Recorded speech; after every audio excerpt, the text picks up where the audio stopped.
안녕하세요. 여러분의 몸 건강, 마음 건강을 도와드리는 쿠니쌤입니다. 오늘은 노자 도덕경 제1장에 대한 풀이와 우리에게 주는 시사점 등을 중심으로 이야기하겠습니다. 구독, 좋아요는 좋은 영상 만드는 데 도움이 됩니다. 자, 시작할게요. 도는 말로 표현할 수 있으면 한결같은 도가 아니고, 명은 명이라 할 수 있으면 한결같은 명이 아니다. 아무런 명도 없는 것이 이 세계의 시작이고, 어떤 명이 있는 것이 만물의 어머니다. 그러므로 늘 아무런 욕심도 없는 상태에서 그 오묘함을 보고, 욕심이 있는 상태에서는 늘 겉으로 드러난 것들만을 본다. 이 아무런 명도 없음, 즉 무명과 어떤 명이든 있음, 즉 유명. 이 둘은 같은 곳에서 나왔는데도 명이 다른데, 같다는 측면에서 현묘하다고 한다. 현묘하고도 또 현묘한 것이 온갖 오묘함이 나오는 문이다. 이 문장은 노자 도덕경 제1장에 나오는 것입니다. 이는 동양 철학의 깊은 지혜를 담고 있는 핵심 중의 핵심입니다. 이 짧은 구절 속에 우주 만물의 근원과 우리가 세상을 바라보는 태도, 그리고 삶의 오묘한 이치가 모두 녹아 있습니다. 복잡하게 느껴질 수 있는 이 내용을 우리가 살아온 경험에 비추어 하나하나 천천히, 그리고 쉽게 풀어서 설명해 드리겠습니다. 도는 말로 표현할 수 있으면 한결같은 도가 아니고, 명은 명이라 할 수 있으면 한결같은 명이 아니다. 이 말은 규정할 수 없는 도의 깊이를 말합니다. 그렇다면 도란 무엇일까요? 도는 흔히 길이라는 뜻으로 쓰이지만, 노자에게 도는 우주 만물이 생겨나고 변화하는 근원적인 원리 또는 법칙 그 자체를 의미합니다. 도는 말로 표현할 수 있으면 한결같은 도가 아니다 라는 말을 풀이해 드리겠습니다. 우리가 흔히 도를 설명할 때 쓰는 언어는 모두 한계가 있습니다. 말을 한다는 것은 어떤 대상을 규정하고 정의하고 틀 안에 가두는 행위입니다. 하지만 진정한 도는 너무나 크고 넓고 영원히 변화무쌍하기 때문에 인간의 짧고 한정된 언어로는 그 전부를 담아낼 수가 없습니다. 마치 우리가 사랑이 무엇인지 말로 설명하려 해도 그 경험의 깊이와 복잡함, 감동을 온전히 전달할 수 없는 것과 같습니다. 말로 표현하는 순간, 그 사랑은 진짜 영원하고 한결같은 사랑의 전체가 아닌 우리가 규정한 일부분이 되어버립니다. 진정한 도는 말 이전에 존재하며 그 자체로 온전합니다. 그리고 명이란 무엇일까요? 명은 이름이나 규정, 개념을 의미합니다. 명은 명이라 할 수 있으면 한결같은 명이 아니다 라는 말의 뜻을 풀이하겠습니다. 우리가 사물에 이름을 붙이는 순간, 그 사물은 다른 것과 구별되는 특정한 존재가 됩니다. 예를 들어 저것은 나무, 이것은 돌이라는 식입니다. 하지만 만물은 끊임없이 변화합니다. 어제의 나와 오늘의 나는 이름은 같지만 이미 다른 존재입니다. 지금 이 순간에 나무는 시간이 흐르면 썩거나 쓰러지거나 자라서 더 큰 나무가 될 것입니다. 이렇게 변화하는 세상에서 어떤 이름을 붙여서 이것이 바로 그것이다 라고 단정하는 것은 영원할 수 없습니다. 우리가 규정한 이름은 진정한 실체, 즉 한결같은 명이 될 수 없다는 뜻입니다. 이러한 노자의 말이 우리에게 던지는 시사점은 무엇일까요? 인생을 너무 단정짓지 말하는 겁니다. 우리는 평생 나는 이런 사람이다, 세상은 이래야 한다는 고정관념과 규정 속에서 살았습니다.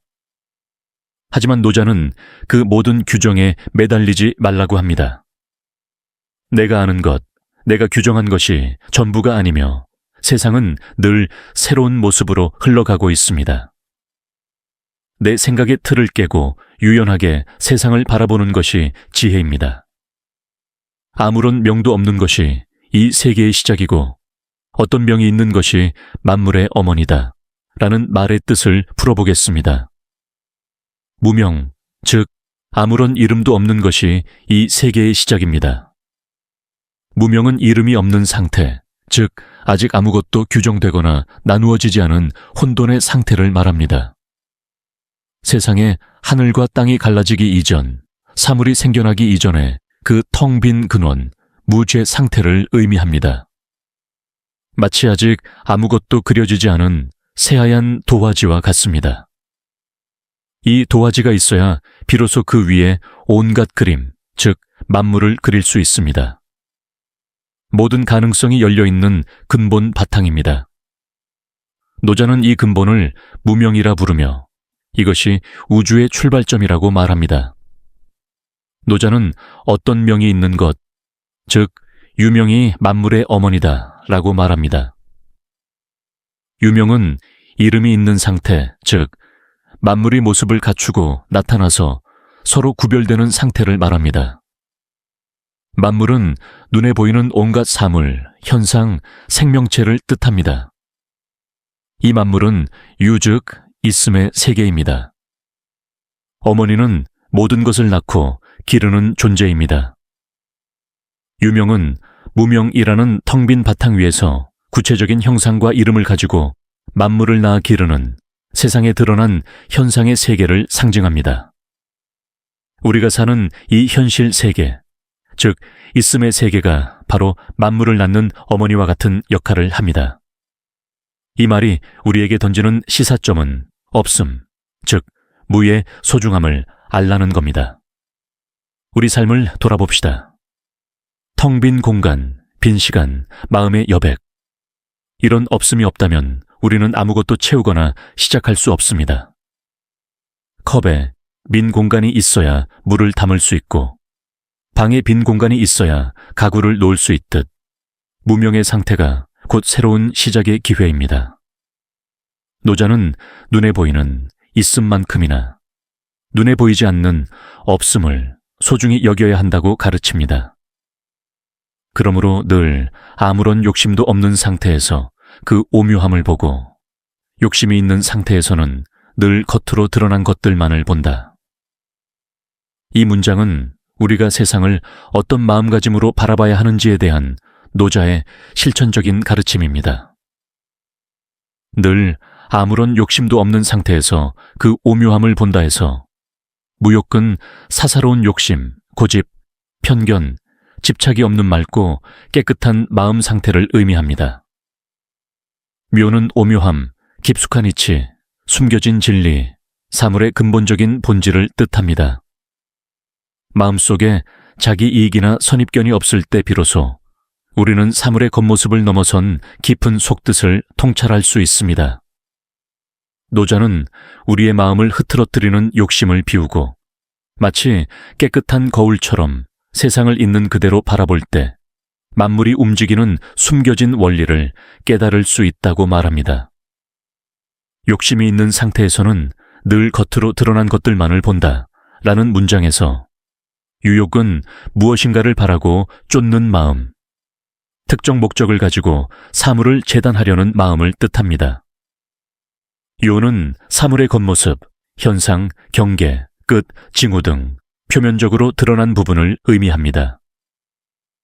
마음속에 욕심이 가득하면 우리는 그 욕심을 채우기 위한 수단으로서만 세상을 바라봅니다. 오직 눈앞의 이익이나 경쟁, 성패 같은 겉모습에만 매달리게 되어 그 사물의 진정한 가치와 본질을 보지 못합니다. 예를 들어 꽃을 볼 때 아름답다는 묘를 보기보다 이 꽃을 팔면 얼마를 벌까? 혹은 이 꽃이 얼마나 오래 갈까? 하는 겉으로 드러난 이익이나 한계만을 따지게 되는 것과 같습니다. 그것이 요입니다. 이 문장이 우리에게 던지는 시사점은 마음의 상태가 세상을 결정한다는 겁니다.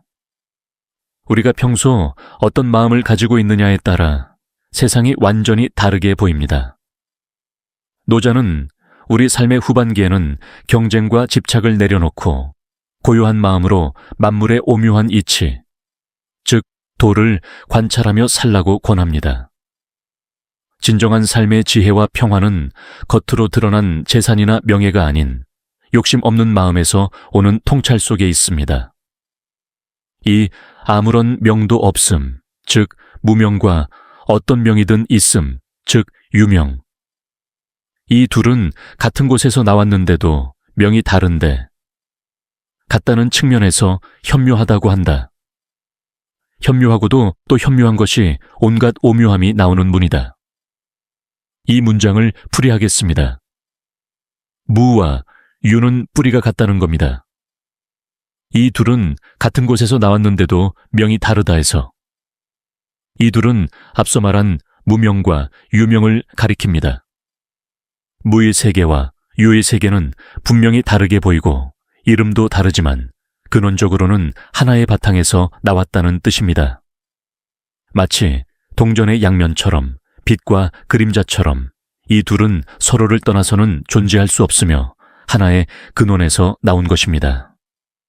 가령 빈잔이 있어야 차를 마실 수 있듯 없음과 있음은 대립하는 것이 아니라 서로를 만들어내는 짝입니다. 그렇다면 현이란 무엇일까요? 같다는 측면에서 현묘하다고 한다라는 문장에서 현은 검다는 뜻에서 유래하여 그윽하다, 심오하다, 오묘하다는 의미로 쓰입니다. 무와 유가 결국 하나의 근원이라는 사실, 즉 분명히 다른 것처럼 보이지만 사실은 하나인 오묘한 이치를 현이라고 표현합니다. 인간의 이성으로는 헤아릴 수 없는, 말로 다 설명할 수 없는 우주 근원의 깊고 깊은 신비로움이 바로 현묘함입니다.